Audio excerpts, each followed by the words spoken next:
Hi guys, this is Luetin and welcome back to some more Battlefield gameplay, and today we're looking at Bandar Desert on defense. Now then, a lot of people continue to say that defending on Bandar or defending in general is extremely difficult and it's almost unwinnable. I completely dispute this, because provided you have someone in a jet constantly taking out the AC, or even people on the ground focusing on it, and as long as you have good awareness and your team focuses on their objective, it should be completely winnable. So this is one of those rounds. I'm just going to say that from the start. We managed to defend this base. You'll see which base we managed to actually defend it at. But I think, everyone needs to just stick to their role. People need to be focused on what they're doing, and that can be very, very difficult in a public game. It's one of the reasons why I'm going to be looking at Black Ops when it comes out, because with COD, for all that people slate it, you can actually, take a full team into that game, and it allows you to have a much stronger presence in a round. Whereas with Battlefield, you're often regularly playing with public players, and it can be very, very difficult to actually, sustain the kind of gameplay that you need in order to win. So another thing is that I know on my videos I'm often saying people need to move forward, they need to get in the game, they need to get onto the targets, blah blah blah, and some people have been saying, oh well, if people are parachuting out, if they're para-dropping, that can be not a good thing to do because they get behind you.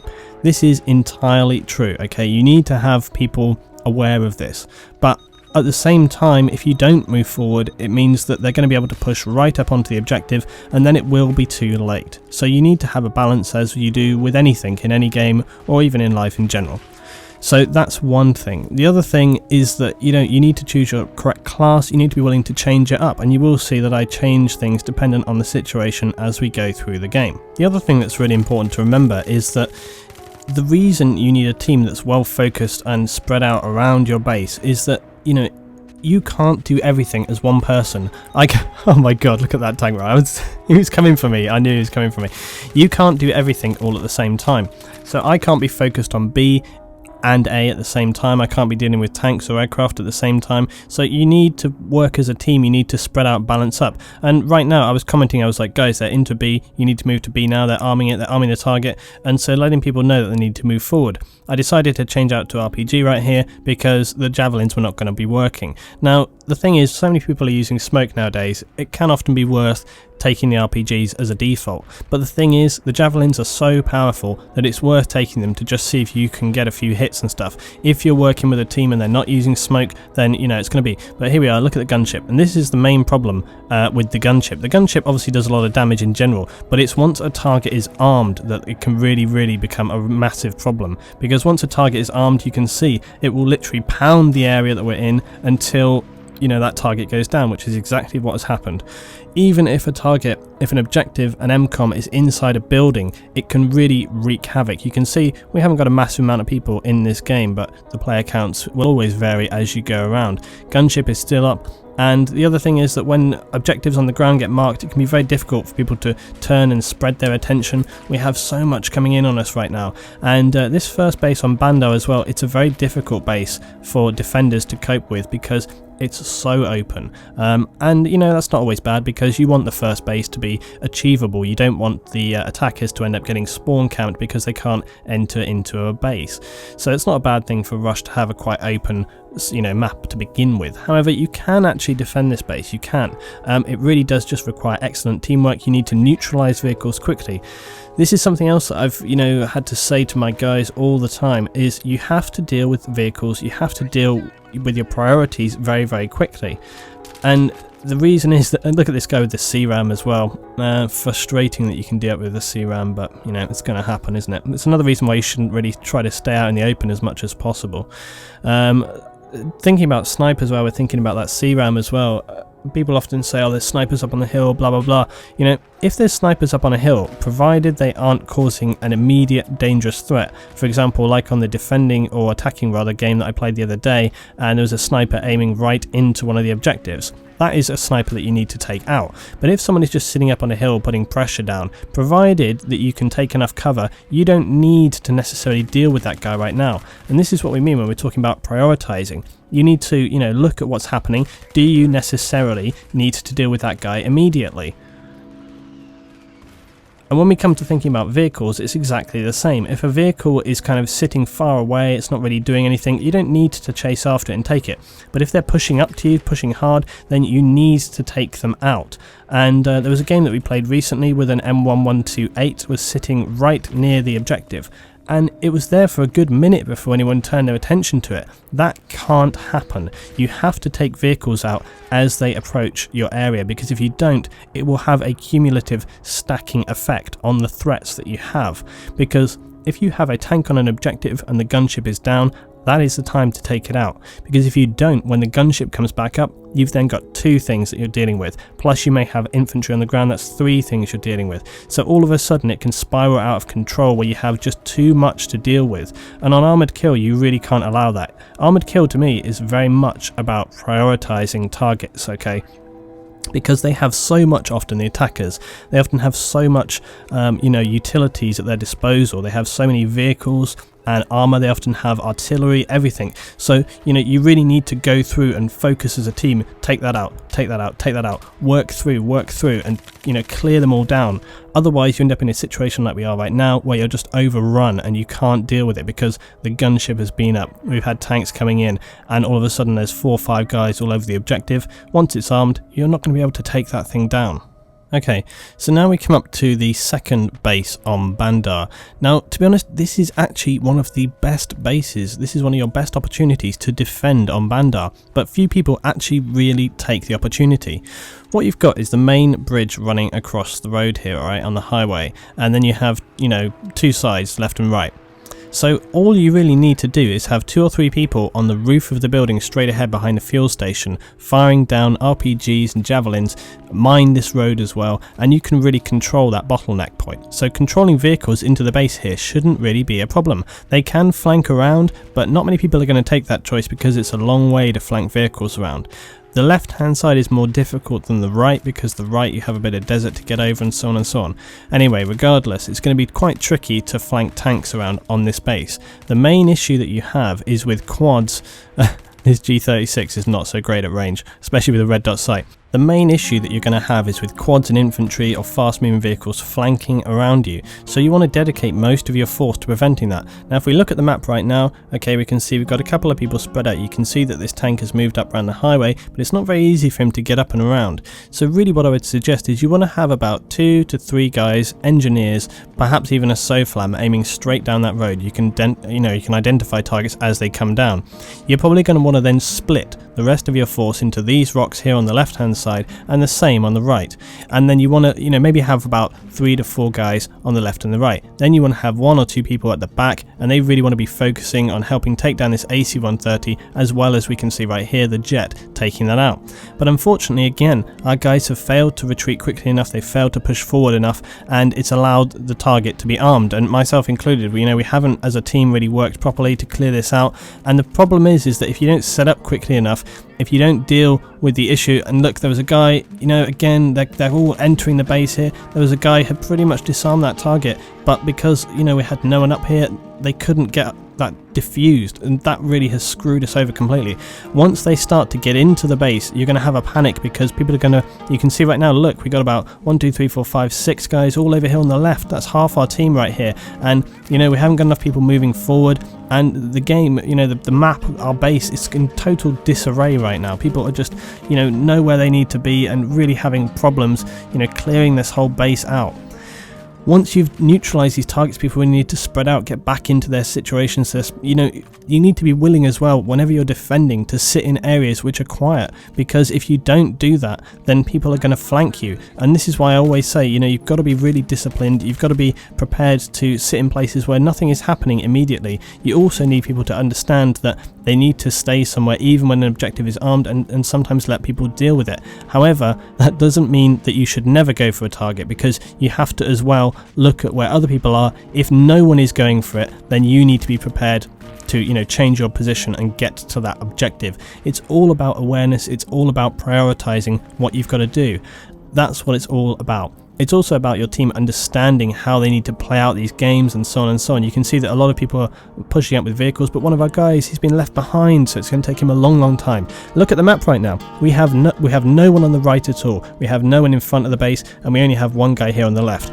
that's a sure recipe to allow our base to be immediately overrun, because we literally have no one in position. Again, it's me getting back onto the objective as always, but I don't have enough support, I don't have enough team here to help me suppress and control that situation. So really, as I say, it's all about moving forward. It's about understanding the area that you have to work in. And you can see now we're on to the third base. This is the military outpost, the base. Now this one in many ways can be more difficult to defend than the second base and perhaps even the first base, because what they have is a very, very fast access route to the base. The only thing that is kind of good for the defenders on this one is that it's very open. That means that it's more difficult to stealth and flank to this base, because you can be easily seen from far, far away. I would actually suggest if you have skilled snipers, okay, and you need to be skilled, it's worth putting them into these watchtowers here, because from those watchtowers they can see people flanking. They can also turn and eliminate people actually in the base itself. But if they're not good snipers, you don't really want to be using them, because it will just be a waste of time and a waste of ammo. You can see again I'm using the optics here, and look at this. You know, you can really hit these targets from far, far away. The optics are a great choice when dealing with, you know, objectives and enemies coming in from far, far away. And also when you're on tank superiority on Bandar, we're playing across this desert area, the optics can really again come into their own onto that one. So you can see the typical thing that happens on Bandar when we're in these kind of situations is that the tanks and the quad as well, they're moving very, very quickly to enter this base, flank around. I've taken out 2 tanks on my own, put a few hit markers on others before I got eliminated by the A10, which is a little bit frustrating but kind of guaranteed to happen. The A10 is obviously not necessarily going to be focusing on our jet, because our jet's probably focusing on the the AC-130. So how we want our team to be spread out? Well, we want the team to be spread out pretty much as we did with the second base. You want a few people up front, a few to the left, a few to the right. Tanks and vehicles do have the advantage that they can kind of sit in these little dugouts here and put fire down onto the enemy teams, which is what our tank is doing right here. The only unfortunate thing, of course, is with the AC up, he's going to wreck that armour unless you're working as a team to kind of neutralise it. However, you can see here that the RPG really does help out. You can get a few little hits and often neutralise those targets as quickly as possible. You can see as well here on the right hand side, a couple of my guys have mined the entry point to the base. That's a really important one for this. However, you know, unfortunately with this kind of desert sand, it's going to be very difficult to not have your mines spotted by the enemy. You can see that they've mined the back and the side entrance here. So my team is doing a really great job here of actually, you know, trying to prevent enemy armor from entering the base. And as with any base on Rush, destroying that armor is again a big priority. If they park a tank on an objective, it's going to be very, very hard for you to neutralize that objective. And luckily my team have become quite proactive. You can see that they're disarming. That guy obviously got taken out, but another guy is disarming.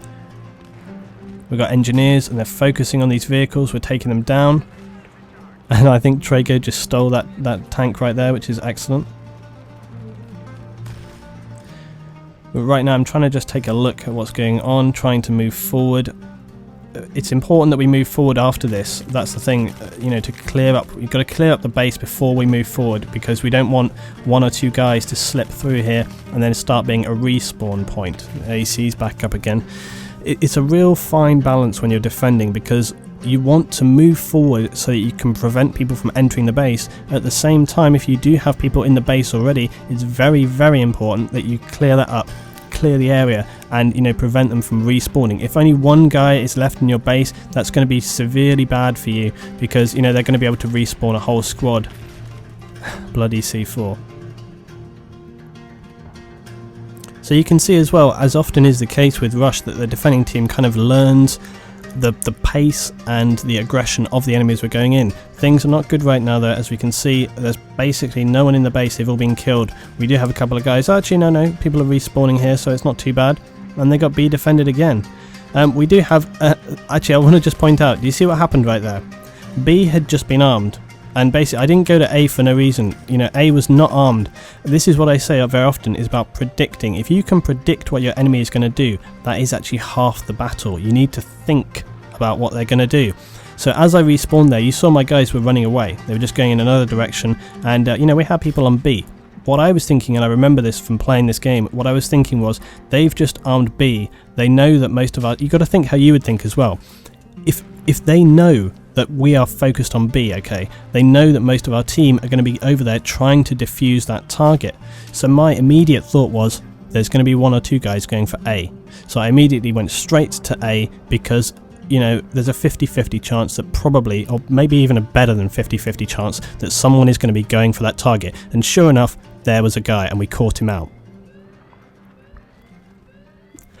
Now it has to be said, on this base I probably would be doing the same here. B is the better one to go for because it's open, it's not so easy to defend. A, you've got that internal area, you can put claymores, C4, and you can lie down inside that building there. And but on the other hand, you have got the gunship up on B, and you know, the gunship can be very, very powerful for defending B itself. And this base is not really so much about the individual objectives, it's more about your speed of momentum, how quickly you get into this base. Recon points will be very, very useful for this base. If you want to set up a recon point as an attacker in the hills either side of this base, that's going to be useful. Quads are going to be very useful because you want to get up here, you want to get up here fast. And obviously, power dropping is going to be useful as it would be on any base. You see that Amtrak though, coming into the base, and I remember at the time as well shouting that one out, take that Amtrak down. And I'm really pleased as well that my guys and team, the blue team as well, were all focus firing on that Amtrak. Really important to take out the spawn point tanks because they are a major, major issue. But important to take out any tanks, but you saw how effective that, you know, focus fire was there. All of us got onto that Amtrak immediately, we put the fire onto it, and it went down in seconds, and that is what you want. If you work as a team, you can take out these, you know, these threats very quickly. But if you don't work as a team, they will dominate you, they will move around, and you won't be able to take them out as effectively. Okay, so we're just coming up towards the end of this round now. But you can see, again, looking at the map right here, even though they've got B armed right now, you can still see that our guys have got a good spread, we have good threat. And, you know, look, there's people and they're focusing on that tank, they're focusing on this tank because you can see it's pulling straight up onto A. The attackers know that they have an advantage right now because our attention was on B right there, and we've managed to, you know, suppress that, take that tank down. But A is obviously our main issue right now. They're going to be putting pressure on here. We've got multiple people all over the base, so you don't want to sit right on top of the target. This is what we're doing, we're spreading out, moving around. You don't want to sit on top of the target because if you do, what will happen, as I always say, if you sit close, they will surround you and then they will kill everything inside and take the objective. You need to obviously watch the target, but you need to move out, spread around and clear that area, and you can see our tanks and vehicles are doing this. It's something that I do always say, and it's really important to remember. When there is only one objective left, what a lot of people will do is they will sit on that objective and they will only, you know, focus on that objective. It's so important that you don't. You need to continue to clear the area. I was just firing there because I was sort of preempting that there's the possibility of someone actually being there.